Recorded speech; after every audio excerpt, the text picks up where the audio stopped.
అందరికీ ప్రేజుల క్రీస్తు నామంలో మీకందరికీ శుభములు తెలియజేస్తున్నాను. ఈ యొక్క సాయంకాల సమయంలో దేవుడు మీతో మాట్లాడే అవకాశం నాకు ఇచ్చినందుకు దేవునికి కృతజ్ఞతలు చెల్లిస్తున్నాను. ముఖ్యంగా మరి దేవుని గ్రంథంలో మరి ఒక మాటను చేసుకుందాము. పరిశుద్ధ గ్రంథంలో సామెతల గ్రంథము 15వ అధ్యాయంలో ఒక చక్కని మాటను మరి సొలొమోను మహారాజు రాస్తున్నారు. మన మాటను బట్టి, మన తీరును బట్టి, మనము మాట్లాడే నాలుక మనసును బట్టి, కడుపు నుంచి బట్టి మాట్లాడుతుంది కనుక గౌరవాన్ని నిలబెట్టేది నాలుక, మనిషిని విడగొట్టేది నాలుక, మనిషిని దూరము ఉంచేది కూడా నాలుకనే. మరి ఈ నాలుక వల్ల ఎంతో మంది మరి దూరం అవుతుంటారు, ఎంతోమంది దగ్గర అవుతుంటారు. అదే ప్రకారంగా ఇటు రండి అంటే వస్తారు మామూలుగా, వేరే రకంగా మాట అంటే అది వేరే రకంగా వెళ్తుంది. కాబట్టి దేవుని ప్రేమైన దేవుని బిడ్డలను ఒక నాలుక ఎలా మాట్లాడుతుందో, ఎలా మాట్లాడాలో మనకు దేవుడు నేర్పిస్తున్నాడు. అదేవిధంగా ఈ మనం చదువుకుందాం. సామెతల గ్రంథము సొలొమోను మహారాజు రాసిన సామెతల గ్రంథము 15వ అధ్యాయము. మృదువైన మాట క్రోధమును చల్లార్చును.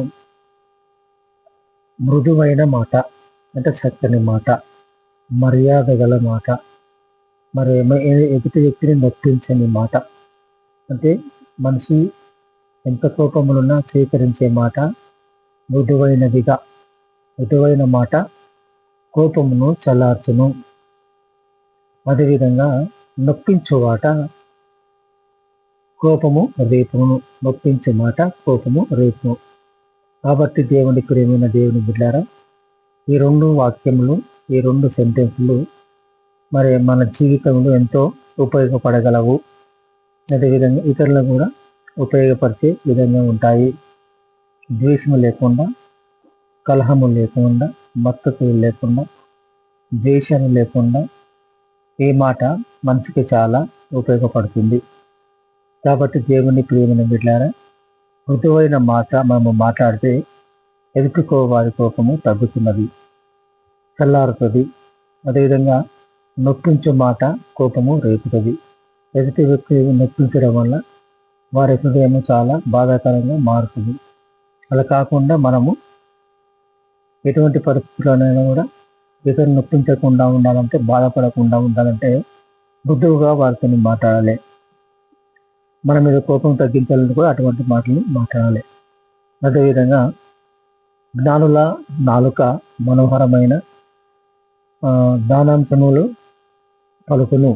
కాబట్టి దేవుని ప్రేమ జ్ఞానుల నాలుక మనోహరమైన జ్ఞానాంశములను పలుకును. ఇక్కడ గుర్తుపెట్టుకోండి, జ్ఞానుల నాకంటే తెలుగు మంతుల నాలుక, మేధావుల నాలుక, అన్ని తెలిసిన వారి నాలుక. ఎలా ఉంటుందంటే అనుభవం గల మాట. ఎన్నో అనుభవాలు చదివి చూసిన మాటలు ఎట్లా ఉంటాయంటే జ్ఞానం ఉంటుంది. అంటే అన్ని తెలిసిన వాడు, అన్ని ఎరిగిన వాడు, అనుభవం గలవాడు. జ్ఞానుల నాలుక మనోహరమైనగా జ్ఞానాంశములుగా పలుకుంటే జ్ఞానము చేత పలుకుతారు. దేవుడు వారికి జ్ఞానము ఎలా వచ్చిందంటే అనుభవాన్ని బట్టి అన్నీ నేర్చుకొని చూస్తుంటారు కనుక అటువంటి మనోహరమైన ఎటువంటి వ్యక్తి అయినా కూడా ఇటు రా బిడ్డ, ఇటు చూడు బిడ్డ అని మంచిగా మాట్లాడి వారికి ఉన్న లోపములను బయటికి దిగే ప్రయత్నం చేస్తారు. ఎదుటి వ్యక్తి యొక్క కోపము తగ్గించే ప్రయత్నం చేస్తారు. అదేవిధంగా జ్ఞానాంశములు అంటే మంచి అంశములు, మంచి పద్ధతులు, మంచి యొక్క విలువలను వారికి నేర్పించే విధంగా తయారు చేస్తుంటారు.